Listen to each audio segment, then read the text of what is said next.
Savez-vous qu'en médecine chinoise, le printemps ne se termine pas n'importe comment? La période Guyu, appelée la pluie des céréales, est un moment clé pour nourrir son corps et son esprit. C'est une phase de transition subtile mais puissante. Aujourd'hui, découvrez pourquoi cette période mérite toute votre attention et surtout comment en tirer profit pour votre bien-être. Restez bien jusqu'à la fin, je vous réserve une surprise. Guyu, la pluie des céréales, est le 6e des 24 termes solaires du calendrier chinois. Mais d'ailleurs, qu'est-ce qu'un terme solaire? Pour les anciens Chinois, le temps n'est pas linéaire mais cyclique. Parmi les cycles importants tels que les jours, les mois, les années, ils avaient également pu observer, grâce à leurs connaissances astronomiques, des cycles de 60 ans. Ces cycles, en lien avec les influences du yin et du yang sur notre environnement, leur ont permis d'affirmer leur compréhension du macrocosme et ainsi mieux comprendre le rythme des saisons.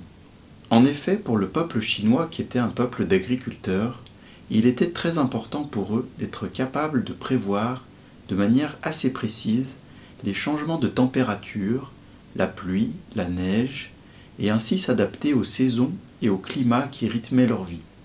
Ces 24 termes solaires ont été déterminés en observant les mouvements de la grande ourse dans le ciel qui reflètent l'influence du soleil sur la Terre, ainsi que les changements climatiques. Un terme solaire correspond à une rotation de 15 degrés du manche de la grande ourse sur l'écliptique, un tour complet correspondant à une année. Depuis 2016, les 24 termes solaires sont inscrits au patrimoine immatériel de l'UNESCO. Guyu est généralement autour du 20 avril. Cette période marque la fin du printemps, elle annonce la disparition des dernières vagues de froid, une remontée rapide des températures et des conditions optimales pour la croissance des cultures céréalières. À cette période, outre le réchauffement qui s'accélère, il y a également une augmentation des précipitations. Les anciens Chinois avaient une façon très poétique de décrire cette période qui se découpe en 3 phases. La première phase, l'émergence des lentilles d'eau. La deuxième phase, la tourterelle nettoie ses plumes. La troisième phase, la huppe faciée se pose sur les mûriers. L'énergie yang est très stimulée durant cette période. Son ascension vigoureuse provoque une instabilité émotionnelle et l'aggravation des signes et symptômes chez les personnes souffrant de vide de yin. Par exemple, une transpiration nocturne, des bouffées de chaleur, des insomnies ou des difficultés à s'endormir. Au printemps, le pouls est décrit comme flottant. On dit que le pouls ondule comme un poisson sous les vagues. À cette période, il y a prolifération des pollens qui peuvent provoquer des allergies. L'humidité peut aggraver les douleurs articulaires et l'exposition au soleil accru nécessite une régulation du yang.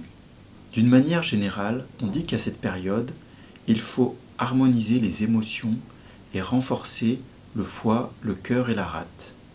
Concernant l'hygiène de vie et la diététique, on peut retarder un peu l'heure du coucher vers 23 h et se lever plus tôt, entre 5 h et 7 h du matin.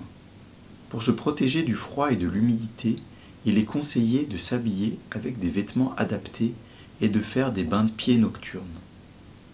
Mais à cette période, il faut surtout craindre le vent pathogène plus que le froid.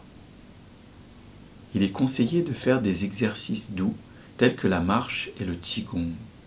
Vous pouvez également avoir une activité artistique telle que la danse, la peinture, la musique, qui permet de libérer les émotions et de faire circuler le qi. Concernant l'alimentation, il faut favoriser les légumes verts. On peut faire la cueillette de plantes sauvages comme le pissenlit, les pousses de cédrelle. Il est conseillé également de boire du thé vert ou des infusions de chrysanthème et chèvrefeuille. N'hésitez pas à manger des champignons qui protègent le foie. On conseille la trémelle, le shiitake, ganoderma. Concernant les plantes et la pharmacopée, on recommande l'angélique, tangui, la pivoine, paishao, et des formules comme Xiao Yao San ou Xiao Chai Hutang, qui permettent d'harmoniser les mouvements énergétiques dans le corps tout en libérant l'énergie du foie et de la vésicule biliaire. Il peut également être intéressant de stimuler en acupressure des points comme le 3 fois qui va libérer l'énergie du foie et renforcer le foie, stimuler les yeux, ainsi que le 2 fois qui lui est plus utilisé en cas de chaleur excessive du foie. On peut également pratiquer des automassages sur les côtes qui est une zone gouvernée par le foie et la vésicule biliaire. Cela permet également de libérer l'énergie du foie. À cette période, il est très conseillé de pratiquer la respiration abdominale. C'est une respiration qui permet de pacifier le mental et de réguler les mouvements énergétiques dans le corps. Voici comme promis une petite surprise avec 2 recettes très adaptées pour cette période. La première est un gruau de haricots rouges. Dedans vous retrouverez des haricots azuki, aussi appelés haricots rouges, les larmes de Job ainsi que des jujubes. On met ces 3 ingrédients ensemble et on les fait cuire pendant un certain temps jusqu'à ce que les larmes de Job s'ouvrent. Parmi les actions, cela va permettre d'éliminer l'excédent d'humidité dans le corps, de renforcer la rate et l'estomac, ainsi que de tonifier le sang. Il y a aussi une recette de bœuf braisé. Avec la viande de bœuf, rajoutez les larmes de Job, l'oignon vert, du gingembre et du vin de riz. Cette recette permet de renforcer la rate et l'estomac, d'activer la circulation sanguine et également d'éliminer l'humidité. Voilà, c'est tout pour aujourd'hui. J'espère que cette vidéo vous a plu. On se retrouve très bientôt pour une prochaine vidéo. Bye!